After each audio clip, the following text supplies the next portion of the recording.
Welcome to Bow Ties, sometimes called myself Ashley and Ed. Good evening, Ed. Good evening, Ashley. How are you I'm going to say lovely late June evening.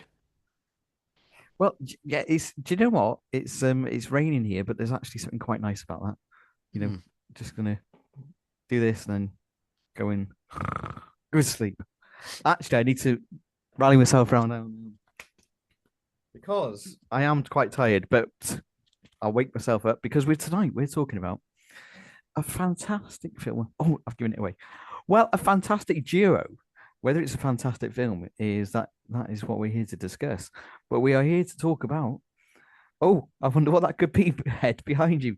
We're here to talk about Cannonballs, the boys in blue. Get up early every day. I'm taking down what you got to say. We are the boys in blue. We like to help ya, help ya. And if we've nothing else to do, you better watch out, cause we're watching you. We are the boys in blue. We love to see ya, see ya. Oh, we're the boys in blue. Oh, woo, woo, woo, woo. We're the boys in blue. Oh, woo, woo, woo, woo. We do anything that's in the line of duty. Oh, we're the boys in blue. Oh, woo, woo, woo, woo. We're the boys in blue. Oh, woo, woo, woo, woo. And we like it helping you. We're the boys in blue. Now it's back to it. It's back to us, but we are joined by James. I was going to say virtually. We're not even that clever, really. He's just sent us a video, so we will insert that in a few moments and see what James has got to say about it. But Ed, we've both done our homework this week, haven't we? We watched it fresh. I probably the last time I watched it was probably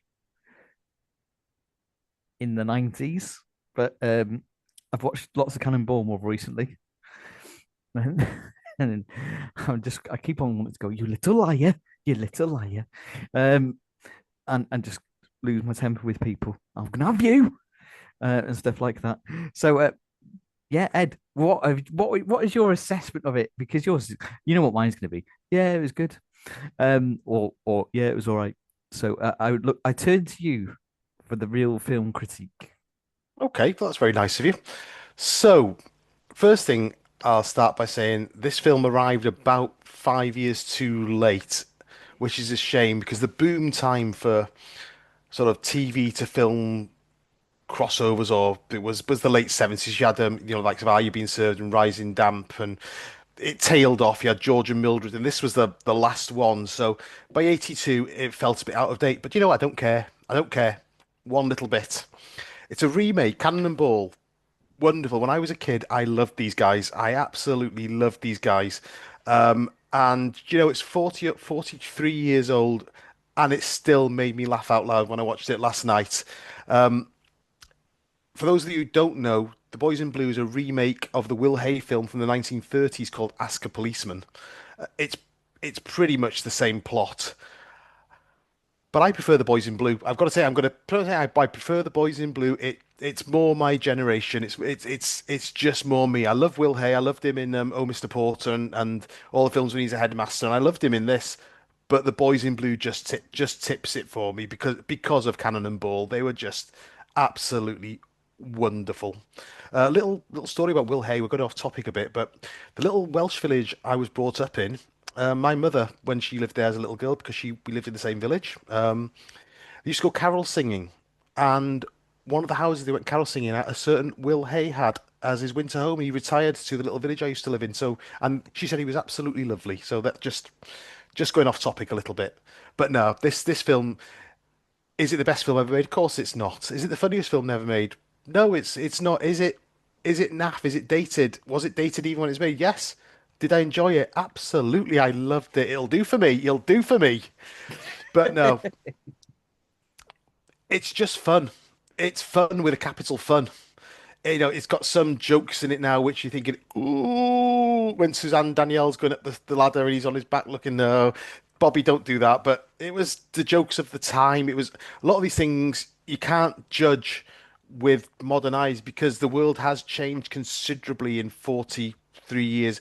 I mean, I think 43 years before that was 1939, so the world had changed a lot in that span of time as well. But this is just funny. I don't know if you've done your research to the background of the film, Ash. Was this film perhaps sponsored by Kellogg's? Oh, I don't know. I don't know. Because there's a lot, because there's a lot of Kellogg's product placement in it. The shop that Bobby runs attached to the police station, Kellogg's. Yeah. Everything there's Kellogg's. The boxes they find on the beach with the art in, Kellogg's. Well, that's true. Yeah, yeah. What else was in the shop? We got Legoland stuff in the shop as Yeah. well. Yeah, we like that. I just love the fact that you got a shop attached to a police station. Um, and then they're taking little side bets. They're doing deliveries. They're doing quite a lot of stuff. Not necessarily very much in the way of policing. So, and of course, Bobby Ball in his trademark brown little loafer things as well. Not loafers. What would you call them? Well, anyway. So yeah. But there's so many funny bits in it. The way they play off each other is just fantastic as always. Sort of straight man with Cannon, and then Mr. Ball just losing his. I was going to say losing his. I'm not going to swear. You can't say that. No, you can't say No, I can't say that. But yeah, always quick to temper, although not really. You know, oh, you want to? He's like, I just absolutely love it. Just a minute, just a minute. Are you aware you've just assaulted a police officer? You saw him, Tom. He hit a policeman. Bobby, cool it. Smashed headlamp, front wing dented. You're insured, aren't you? Because if not, that's another offence. Are all the police round here idiots? There's only us two. That explains it. Hey, don't get me annoyed, because if you get me annoyed... Tommy, please, cool it. This calls for a little tact. You're right, Tommy, tact. I wonder what James thought about it. Should we see what James Yeah, said? let's see what Mr. Sylvester thinks of it. Evening, chaps. I am heartily sorry not to be joining you tonight for this review. Off review because of my horrendous diary changes of late of The Boys in Blue, featuring our much beloved Cannon and Ball. Remake of an earlier movie, or a loose remake, or an homage to an earlier movie, so co-written by Val Guest, who directed this one. Val Guest did an amazing amount of work in his time, including his work with Hammer, Robin Hood films, stuff like that. So yeah, someone with a lot of back history behind them. What do I think of this film? Well, first of all, I have an immense nostalgia for anything to do with Cannon and Ball. They were a staple of Saturday evenings when I was growing up in the early to late 80s. Which I think was more or less the span of their show on LWT. I think they were, yeah, I don't obviously remember firsthand much of the material. I go back and rewatch it sometimes, and it always makes me smile. But I do, even back then, you know, got a striking memories of the pair of them on stage, the red braces and crazy hair, Rock on Tommy, all that kind of stuff. And they're an act I always have a smile with.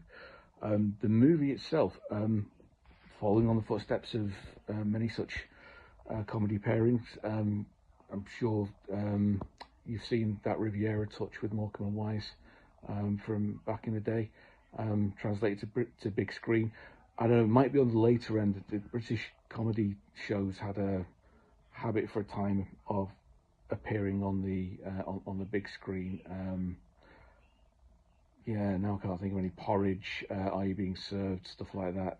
Steptoe and Stone, they all had like film incarnations. And their show wasn't a sitcom, but yeah, not unusual to see a couple of TV mainstays on the bigger screen, or bigger format at least. I don't know if it was a cinematic release. How do they translate? Well, for me, it might be nostalgia, it might be just the infectiousness of their personalities, but I had a great time watching this film. I don't think I had seen it before. Hey, it's not the most slickly produced, it's not the most big budget thing you're ever going to see. Some of the jokes, yeah, can be seen to be a little bit stereotypical, maybe dated in places, but funny's funny, you know. I enjoyed it, and I like the warmth of remembering that kind of stuff. Great cast as well. You got Roy Kinnear, John Pertwee, showing up doing some of his amazing wordplay stuff again. Eric Sykes, as well, another who I believe was a big influence on those two. So yeah, for a spot along of recognizable names from that era, it's great. So you get the nostalgia buzz from that, and I think probably it is the nostalgia thing that made me enjoy it so much, because it's not the greatest comedy I've ever seen. It's fine as a story. Not, it just story itself maybe a little bit meh, but good cast, good people can elevate to meh too. That was really good. I enjoyed it, and I think these guys do. They had a great natural chemistry. Love to chat to Tommy someday. Go on, Ash, move heaven and earth, because there's so much about them that's just magnetic. I grew up in the north, Manchester lad. They're from around these parts.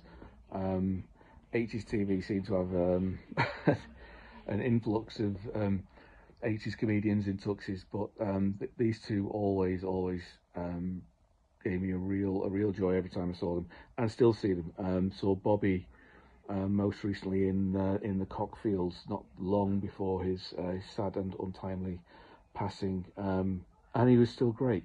And in that role, he reminded me a lot of my own dad. To extent, actually brought a tear to the eye at a couple of those little moments. However, maybe that's something for another time. I think this film is what it says on the tin. Yeah, it's an early 80s kind of on the way out kind of humor, because set against the new wave of comedians, alternative comedy, political comedy, and you've got these two doing a bit of slapstick and a bit of a farce, and making silly jokes. So it's set against that, but I like it because of that. It's just a reminder of a gentler time, maybe not in what was going on in the world, but in what's how life was for me as a young kid. So I thought it was really, really touching to see again. Had a great time with it, and if you're going to press me for a horrible matter of a score, I shall give it a warm and grateful 7 points. Right. And then what I'm going to do now is I'm actually going to play it, because I haven't actually heard it. What does he say anyway? I haven't watched it yet. I'm having a chance. Should we watch it now? I've only just got in about 20 minutes ago, so yeah.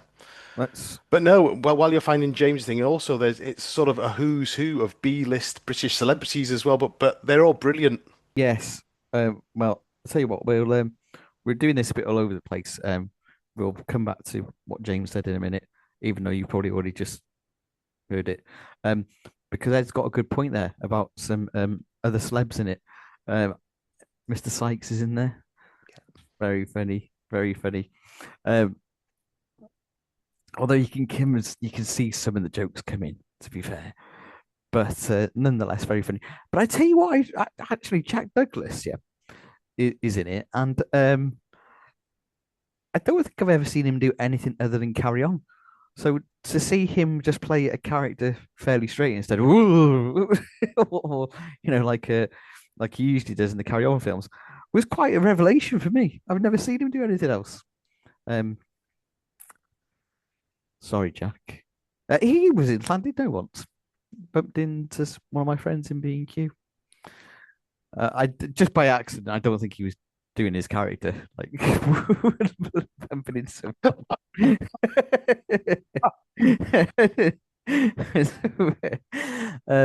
Anyway, I digress. The things that happen. So yeah, that was good. And then the lady who was in she's in one of what was her name? Did you say Susan? Suzanne Danielle. No. Wasn't she in Carry On? Emmanuel, yeah. Yeah. And funny you saying about Jack Douglas playing against the it's like that's the only Carry On film where he played it quite straight as well. He played a very straight character in that. Yeah. Took it more like an acting part. you know what? Actually, actually, you're right. You're right. Although do you know what? The reason that just doesn't really resonate with me is because I've probably seen Emmanuel maybe once, twice, maybe because I Great. just it's like It's not it's not a great. carry on. So No, so no. it didn't merit another watch, really. But Um, another. Sorry, okay, carry on crossover. The great John Pertwee was in this as well as the lighthouse keeper or the Coast Guard. yeah, and do you know what? When he was doing it, I've heard him do that voice in other stuff that he does. Like when he's been telling Wurzel Gummidge stories and he does plays all the characters in them and stuff like that. Um, I don't know. I think when I insert the clip now, I'll probably regret what I'm about to say though. But I just felt like, oh, hang on, Sean Pertwee sounds even more like him now. But I'm probably going to regret that comment. But that's when I was listening to it. That's what I kind of felt because he was doing a voice which was different to his own because his own voice was quite um aristocratic. I felt sometimes, yeah, but he Yeah, he's sort got of a played lot it down a bit. softer spoken. Yeah, very sort of Yeah, humble and softer spoken in this. yeah. Poor old Alf. It's his grandmother, you know. The goldfish is his grandmother. Goldfish, his grandmother. No, sir, no, it's Alf's granny's the problem. Oh, he's got a delinquent granny. Oh, no, far from it, sir. No, Alf's granny's a dear, sweet old soul. No, trouble is she's going. On holiday? Round the bend? No, sir. Going. Shuffling off this mortal coil. The big sleep. That is very sad. Sad is catastrophic. Alf dotes on that old lady, you know, sir. He never knew his father. Nor did his mother, for that matter. Yeah. But I And suppose obviously, back to Cannonball, beg your pardon. Sorry. Oh yeah, go on, Ed. Go we on. can't forget Roy Kinnear either as Mr. Lloyd. Oh dear. Um, yeah. I mean, it's a very little. It's a good cast actually. To be fair, um, they would have been probably yeah.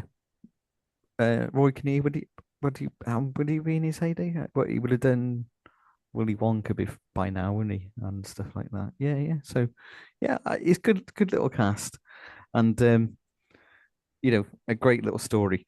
I didn't know, bit embarrassing, that it was based on something else. I should have done more. In fact, I just enjoy it. I just enjoyed the film, really. Have you seen the original then? Oh yeah, Did you it's really say, yeah? good. It's pretty. It is the same plot, but rather than the two, you've got Will Hay as the copper with his two assistants in it, and it's exactly the same plot with putting the lamp on top of the police station and the smugglers, and the same poem as well when the light comes on the smugglers co and the headless horseman seen above, lickety split, lickety split, lickety, it's all it's pretty much almost line for line in some bits, but it's just because I think potentially because I was more engaged with Cannon and Ball because I knew who they were and I didn't know who Will Hay was at the time. He was 50 years before my time, whereas Cannon and Ball were contemporary and they were on telly every Saturday night and everyone knew who Cannon and Ball were. Everyone would go rock on Tommy Yeah. like that, and it was just I think that and watching it last night, the nostalgia for it. Like I said, it's not. If you look at it as from a film critic point of view, it's not a great film, but the pure nostalgia and the pure joy and the pure fun that just oozes out of everyone seems to be having fun in that film. It just seems like a riot to make, and they're all overplaying, but it doesn't matter. That's what you want. You don't want, the Elephant Man. You want when you with the Cannonball film. That'd be strange, one Cannonball and the Elephant Man, but no. But you don't want that. If you want the Elephant Man, you'll get the Elephant Man. If you want to laugh, if you want something that's just going to take you a bit outside yourself, just if you had a bad day in work, you put that on and you'll just laugh with it. You're saying about the jokes that they're corny, but that's part of the charm of it. You knew at the beginning Eric Sykes was going to be their boss straight away when they were saying, "Oh no, we're going to book you for that. We're going to book you for that." You knew they're digging a great big hole for themselves. But it doesn't matter that you can see the jokes coming; they're still funny. Oh, yeah, they are. Are you true though? Is that true, or you being a little liar? Yeah. No, Hmm. that is true. I'm speaking from the heart here. It's genuinely enjoyable romp of a film. Now, actually, let's. I've already put this clip in, so you audience will know before us what James has said. But me and Ed are now going to watch this real time. So Ed, get your phone. We'll have a look. Okay.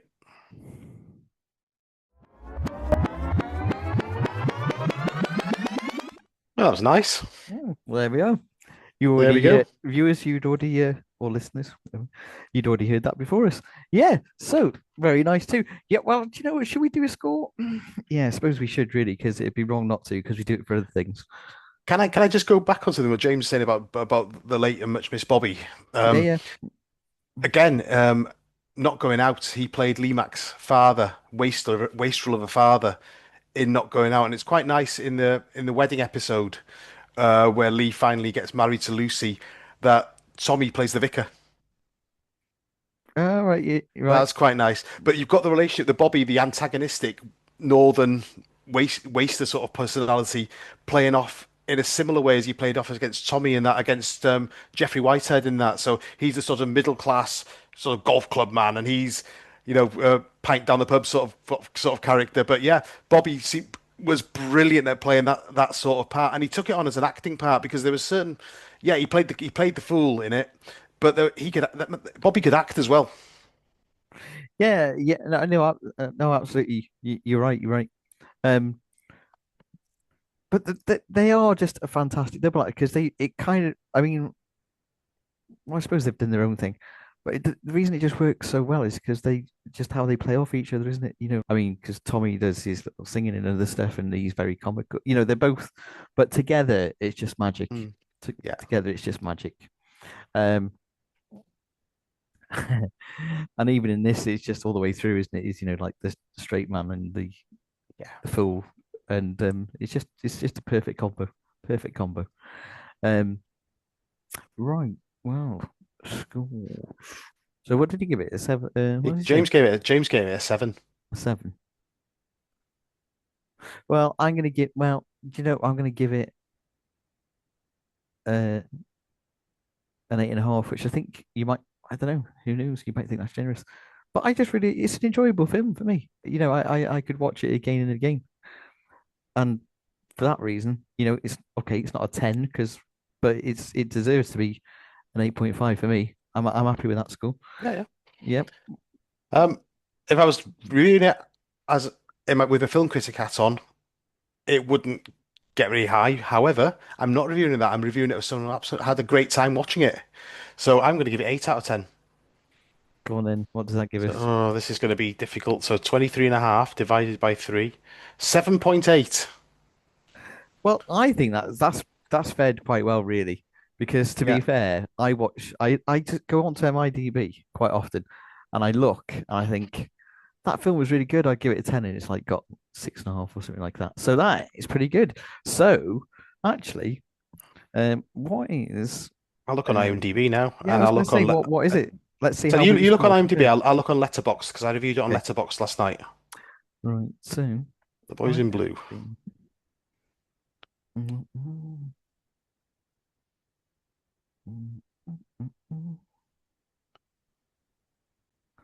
Oh no, well, that's not fair. That's very harsh. Very, very harsh. Little Gotham. botham.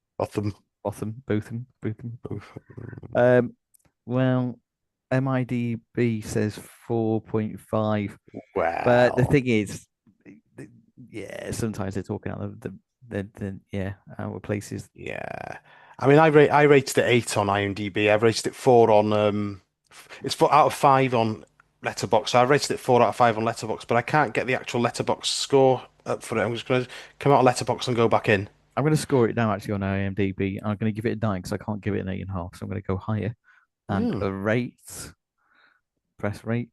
Yeah, I mean the thing is, some people they just don't have the nostalgia. No. They don't know what they're judging. And I think that's what it is. If you're sort of our era, you'll get it. And I think a lot of it just feeds into the time and place we were when we first saw it, and the warmth that we've got. It takes us back to Saturday nights with mum and dad watching TV, watching Cannonball on ITV on Saturday night after Doctor Who had been on the BBC. It was one of them. It's one of them, and I still can't find out what it's been average ranked on. But that doesn't matter. We'll leave it It at doesn't that. matter. No. So we probably put some clips in. We've even had a virtual James here. We've given it a score of 7.8, I think you said. 7.8. I'm happy with that. I think that's far more accurate than the 4.5, which is a load of baloney. And on that bombshell, it's goodbye from me. And it's ta-ra from me. I was going to say goodbye, James. He didn't do a sign off. How disappointing. Until next time, bye for now. I like this. Laugh me a laugh, grin me a grin, and then I know we can win. Dance me a dance, joke me a joke, and blow the clouds away. And play me a tune, sing me a song, and we can have this life along. Just you and me, come on, sing together, we'll be okay. I said, rock on, Tommy, dance to a tune that this guitar sings. Rock on, Tommy, get up and spread your wings. You and you and you, through into the song. Yeah, yeah, yeah. You can smile at everyone. You gotta join in with me. Then we are free. It isn't hard to do. Hard, it isn't hard. Life is a song, so just sing along. And then we know we can't go wrong. Just you and me, come on, sing. Together we'll be okay. Together we'll be okay. Together we'll be okay.